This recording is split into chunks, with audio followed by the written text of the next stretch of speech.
Minsan, nagtrabaho ako ng napakalayo sa aking tahanan.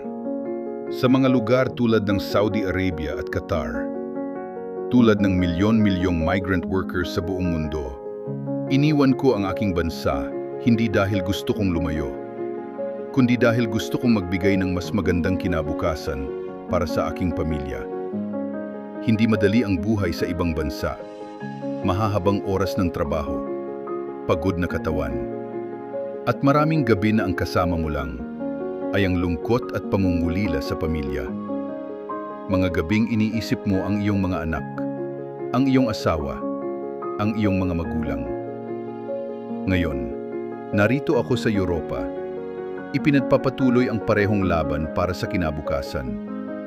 At kapag nakikita natin sa balita ang mga digmaan at kaguluhan sa iba't ibang bahagi ng mundo, lalo nating naiintindihan kung gaano kahalaga ang kapayapaan. Dahil ang mga manggagawang tulad natin, hindi nangangarap ng digmaan.